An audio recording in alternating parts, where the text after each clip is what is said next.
ಓಂ ಶ್ರೀ ಗುರುಭ್ಯೋ ನಮಃ. ನಮಸ್ಕಾರ ಸ್ನೇಹಿತರೆ. ಆಲ್ರೌಂಡ್ ಕ್ಲಾಕ್ ಕನ್ನಡ ಚಾನಲ್ಗೆ ಸ್ವಾಗತ ಸುಸ್ವಾಗತ. ಇವತ್ತಿನ ವಿಡಿಯೋದಲ್ಲಿ ಪಿತೃಪಕ್ಷ ಈ 2024ರಲ್ಲಿ ಈ 15 ದಿವಸ ಕಾಲ ನಡೀತಾ ಇದೆ. ಪಿತೃಗಳು ನಿಮ್ಮ ಮೇಲೆ ಖುಷಿಯಾಗಿದ್ದರೆ ಈ ಸೂಚನೆಗಳನ್ನು ನೀಡುವರು.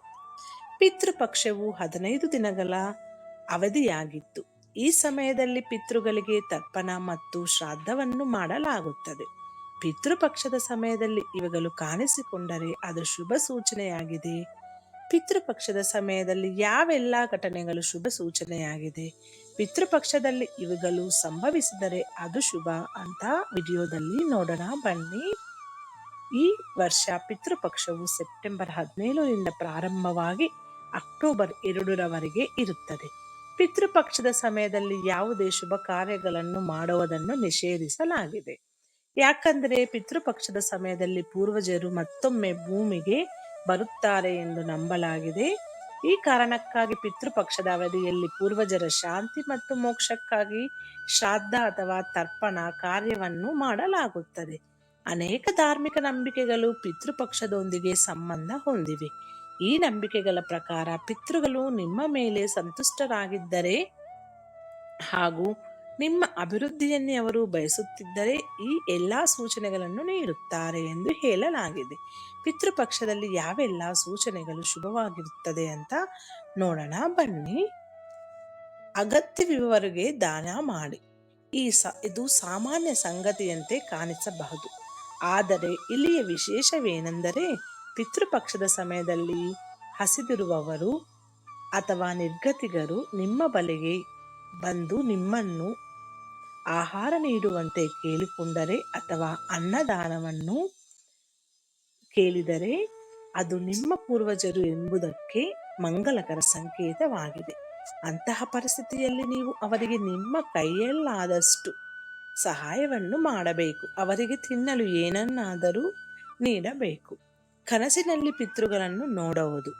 ನಿಮ್ಮ ಪಿತೃಗಳು ಅಥವಾ ಸತ್ತ ಸಂಬಂಧಿಕರು ನಿಮ್ಮ ಕನಸಿನಲ್ಲಿ ಕಾಣಿಸಿಕೊಂಡರೆ, ಅದರಲ್ಲೂ ಅವರು ನಿಮ್ಮ ಕನಸಿನಲ್ಲಿ ಸಂತುಷ್ಟರಾಗುವಂತೆ ಕಾಣಿಸಿಕೊಂಡರೆ ಅದು ನಿಮ್ಮ ಪೂರ್ವಜರು ನಿಮ್ಮೊಂದಿಗೆ ತುಂಬಾ ಸಂತೋಷವಾಗಿದ್ದಾರೆ ಎಂಬುದರ ಶುಭ ಸೂಚನೆ ಆಗಿದೆ.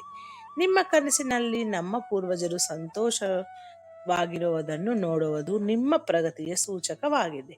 ಇಂತಹ ಸಂದರ್ಭದಲ್ಲಿ ಪೂರ್ವಜರ ಉದ್ಧಾರಕ್ಕಾಗಿ ವಿಶೇಷ ಪೂಜೆ ಹವನವನ್ನು ಮಾಡಬೇಕು. ಕಪ್ಪು ಇರುವೆಗಳು ಮನೆಯನ್ನು ಪ್ರವೇಶಿಸುವುದು. ಕೆಲವರು ತಮ್ಮ ಮನೆಗೆ ಕಪ್ಪು ಇರುವೆ ಬರುವುದನ್ನು ಕಂಡು ಚಿಂತೆಗೆ ಒಳಗಾಗುತ್ತಾರೆ. ಆದರೆ ನಿಮ್ಮ ಮನೆಗೆ ಕಪ್ಪು ಬಣ್ಣದ ಇರುವೆಗಳು ಬಂದಾಗ ಅತಿಯಾಗಿ ಚಿಂತಿಸಲು ಹೋಗಬಾರದು. ಬದಲಾಗಿ ಇರುವೆಗಳು ಹೊರಬರುವ ಸ್ಥಳಗಳಲ್ಲಿ ಹಿಟ್ಟನ್ನು ಅವುಗಳಿಗೆ ತಿನ್ನಲು ಇಡಬೇಕು. ಇದನ್ನು ಮಾಡುವುದರಿಂದ ಇರುವೆಗಳು ಸ್ವಲ್ಪ ಸಮಯದಲ್ಲಿ ಅಲ್ಲಿಂದ ಹೊರಟು ಹೋಗುತ್ತದೆ. ಪಿತೃಪಕ್ಷದ ಸಮಯದಲ್ಲಿ ಇರುವೆಗಳು ಮನೆಯನ್ನು ಪ್ರವೇಶಿಸಿದರೆ ಅದನ್ನು ಅತ್ಯಂತ ಮಂಗಲಕರವೆಂದು ಪರಿಗಣಿಸಲಾಗುತ್ತದೆ. ಇದು ಪಿತೃಗಳ ಸಂತೋಷದ ಸಂಕೇತವೂ ಆಗಿದೆ. ಒಣಗಿದ ಹೂವು ಮತ್ತು ಸಸ್ಯಗಳು. ನೀವೆಷ್ಟೇ ಕಾಳಜಿಯನ್ನು ತೆಗೆದುಕೊಂಡು ನಂತರವೂ ನಿಮ್ಮ ಮನೆಯಲ್ಲಿ ನೆಟ್ಟಿರುವ ಮರಗಳು ಮತ್ತು ಗಿಡಗಳು ಒಣಗಿ ಹೋಗುತ್ತಿದ್ದರೆ ಅಥವಾ ಸಾಯುತ್ತಿದ್ದರೆ ಅದನ್ನು ಮಂಗಲಕರವೆಂದು ಪರಿಗಣಿಸಲಾವುದು ಇಲ್ಲ. ಆದರೆ ಪಿತೃಪಕ್ಷದಲ್ಲಿ ಒಣಗಿದ ಅಥವಾ ಸತ್ತ ಗಿಡ ಮತ್ತು ಮರಗಳು ಮತ್ತೆ ಅರಳಲು ಪ್ರಾರಂಭಿಸಿದರೆ ಅಥವಾ ಅವುಗಳು ಮತ್ತೆ ಹಸಿರಾಗಲು ಕಾಣಲು ಪ್ರಾರಂಭಿಸಿದರೆ ಅದನ್ನು ಪಿತೃಗಳು ನಿಮ್ಮ ಮೇಲೆ ಸಂತುಷ್ಟರಾಗಿದ್ದಾರೆ ಎಂಬುದರ ಸೂಚನೆ ಆಗಿದೆ. ಅಂತಹ ಪರಿಸ್ಥಿತಿಯಲ್ಲಿ ನಿಮ್ಮ ಪೂರ್ವಜರ ವಿಶೇಷ ಆಶೀರ್ವಾದವು ನಿಮ್ಮ ಮೇಲಿದೆ ಎಂಬುದನ್ನು ನೀವು ಅರ್ಥ ಮಾಡಿಕೊಳ್ಳಬೇಕು. ಈ ಪ್ರಾಣಿಗಳಿಗೆ ಆಹಾರವನ್ನು ತಿನ್ನುವುದು. ಈ ಘಟನೆಯನ್ನು ಪಿತೃಪಕ್ಷದಲ್ಲಿ ಬಹಳ ವಿಶೇಷವೆಂದು ಪರಿಗಣಿಸಲಾಗುತ್ತದೆ. ಹಸು, ನಾಯಿ, ಬೆಕ್ಕು, ಮೇಕೆ, ಎಮ್ಮೆ ಮುಂತಾದ ಯಾವುದೇ ಪ್ರಾಣಿಗಳು ಬಂದು ನೀವು ಇಟ್ಟಿರುವ ಆಹಾರವನ್ನು ಪ್ರೀತಿಯಿಂದ ಸ್ವೀಕರಿಸಿ ಅಲ್ಲಿಂದ ಹೊರಟು ಹೋದರೆ ಅದು ನಿಮ್ಮ ಪೂರ್ವಜರ ಆಶೀರ್ವಾದವು ನಿಮ್ಮ ಮೇಲಿದೆ ಮತ್ತು ನೀವು ಪ್ರಗತಿ ಹೊಂದುವ ಶುಭ ಸಂಕೇತವಾಗಿದೆ. ಜೀವನದ ಮುಂದಿನ ದಿನಗಳಲ್ಲಿ ನೀವು ಎಲ್ಲಾ ಕಾರ್ಯಗಳಲ್ಲೂ ಯಶಸ್ಸನ್ನು ಕಂಡುಕೊಳ್ಳುತ್ತೀರಿ ಅಂತ ಅರ್ಥ. ಮನೆಗೆ ಕಾಗೆಗಳು ಬರುವುದು. ಇಂದಿನ ದಿನಗಳಲ್ಲಿ ಕಾಗೆಗಳು ಕಾಣಿಸುವುದು ತುಂಬಾನೇ ವಿರಳ. ನಗರಗಳಲ್ಲಿ ಈ ಶೇಕಡೇವಾರು ಪ್ರಮಾಣವು ಇನ್ನೂ ಕಡಿಮೆಯಾಗುತ್ತಿದೆ. ಆದರೆ ಪಿತೃಪಕ್ಷದ ಸಮಯದಲ್ಲಿ ನೀವು ಮನೆಯ ಅಂಗಳ, ಟೆರಾಸ್, ಕಿಟಕಿ ಇತ್ಯಾದಿಗಳಲ್ಲಿ ಕಾಗೆ ಬಂದು ಕೂಗಿದರೆ ಅದು ಪೂರ್ವಜರು ಸಂತೋಷವಾಗಿರುವುದರ ಸಂಕೇತವೆಂದು ಪರಿಗಣಿಸಲಾಗುತ್ತದೆ. ಕಾಗೆಯನ್ನು ಯಮರಾಜನ ಸಂದೇಶವಾಹಕ ಎಂದು ಕರೆಯುತ್ತಾರೆ. ಅಂತಹ ಪರಿಸ್ಥಿತಿಯಲ್ಲಿ ಕಾಗೆಯು ಯಮಲೋಕದಿಂದ ಪೂರ್ವಜರಿಂದ ಸಂದೇಶವನ್ನು ತರುತ್ತದೆ ಎನ್ನುವ ನಂಬಿಕೆ ಇದೆ.